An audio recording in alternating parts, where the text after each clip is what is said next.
Well, welcome to the very first episode of Good News Chronicles. We have 4 good news this week. As I promised, I want to keep this short. No further ado, let's just jump into it.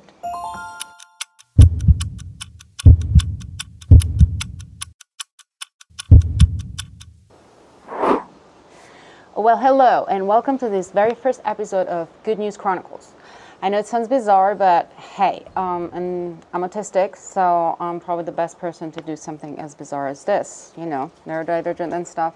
Anyhow, given what I just said, I'll start with my own seriously good news regarding my autism symptoms and how much they improved on a carnivore diet. Some of you may know that my mother had been in the hospital for a few weeks, and which includes obviously stress, changes in every possible routine in the house, lots of uncertainty, energy loss that I didn't have in the first place, and most of all, it caused a lot of insomnia because, we're genetic. The good news is that, 1, I did not have a single meltdown, not one.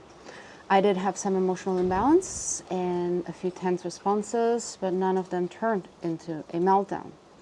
I had a very low anxiety, and I was able to use all the methods I know to actually prevent myself from having meltdowns. Like, self-care methods and talking, expressing about how I feel, which actually was not really hard. In the past, it would never help. It would never work. It would absolutely never work. If I had tons, and over the years, I had lists and lists of things that would supposedly, quote unquote, help prevent meltdowns. They don't work. They absolutely don't. I mean, maybe they work for some people, but they didn't work for me. I was at the end of my rope. That's one. The second good part was that as soon as this whole thing was over, within a few days, I not only calmed down, getting rid of anxiety, but also I started sleeping almost immediately, which unheard of. Usually in my whole life, since I was literally a child, any stress would keep me in a state of insomnia for weeks. Yay, that was my first good news. Any of that could absolutely not have happened without the carnivore diet, which is when I started feeling better with all my autistic symptoms. And when I started carnivore, I literally could not even talk almost. For me, engaging in a conversation with someone was something that would drain me completely. A normal conversation, not a stressful conversation. A normal conversation, which was part of why I was at the end of my rope. So my take is that the carnivore diet provides neurodivergent people with nutrients that we're very much lacking due to mostly our genetic mutation, like the MTHFR, the COMT, the SUT, and many of the other ones, which I spoke in another video. Now, let's talk about good news number 2. This is how to overcome social limits. The story is Mary went out for lunch with friends and did not take dessert.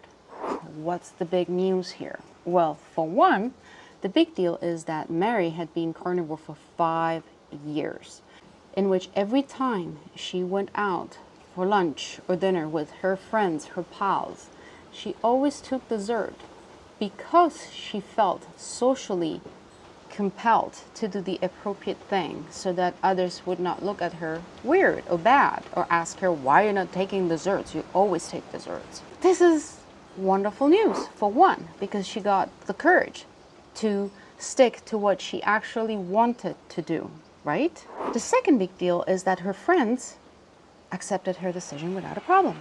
Amazing. So that means that her long feared reaction did not occur. As she explained them, she was keeping her well-being in check and was trying to avoid eating too many sugars, which is a very good way to put stuff, right? I mean, you don't say too much, you don't say not enough, you just say as much as needed.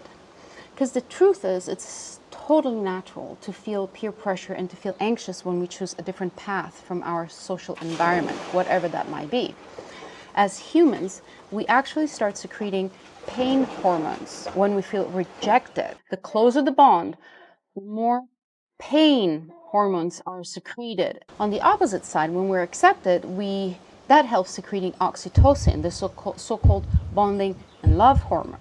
So it's not just in our head, our environment actually affects us physically. It's no surprise that we're trying to hold back in society when we're put on the spot about especially an extreme diet like the carnivore. So what Mary did was very clever. She expressed her need in a clear, simple way, and her friends simply accepted her for what it is. They didn't see a big deal. They accepted her decision and her needs as a normal part of the friendship. And that's the wonderful way of creating a micro-society in which, as friends, we accept our friends even when they're not sharing all of our, ideas or point of views, because we can do that. We don't have to wait for others to do that for us. We can start doing this.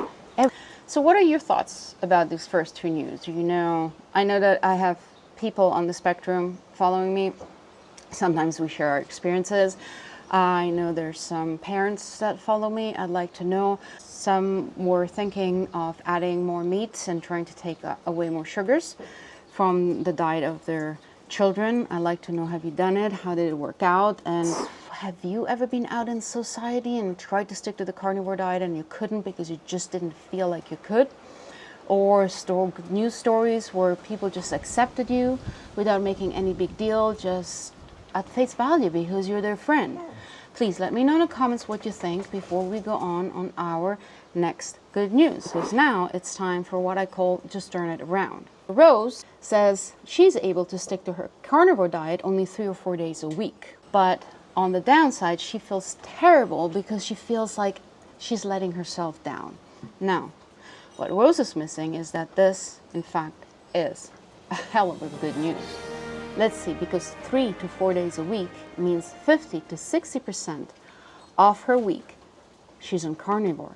Rose, you are taking care of yourself and of your well-being 60% more than you did before. That is wonderful news. That's the only way you can look at it. The rest, just leave it for others. And proof that it's good news is that you yourself are stating that you're feeling so much better. Now, I get it that you probably think you might feel even better if you go on, but it doesn't matter because you're doing good. You're doing fantastic. You're sticking to something. In your difficulties, you're still doing it and you keep going back, you keep going back. Don't worry, it will become natural. If you really feel better, you'll just want to do nothing else at some point. So good for that. That was fantastic news. Now help me out. Can we give her a big cheer up? Can we put something in a comment and say, hey, yes, have you struggled? Did you do carnivore a little bit at a time in the beginning? Let us know. Share your good news. Help Rose feel better about herself. Now, okay. So we already have 3 good news in this first episode, but I have to share this next one as it's good news for everyone. Because this is a testimony about a doctor using carnivore to cure cancers. I wish we had those clinics here in Europe or in the United States. And this is a real story, or at least I believe so, because someone sent it to me for the good news, so I trust at face value that's a true story. I read the message as it was written. My good news today is that my wife had a PET CT scan and it came back all clear yet again. Yay. In November 2021, she was diagnosed with stage 4 non-Hodgkin lymphoma. Her oncologist saved her life by telling her to eat as much meat as you can and forget about high cholesterol. Now, wow, really? A doctor?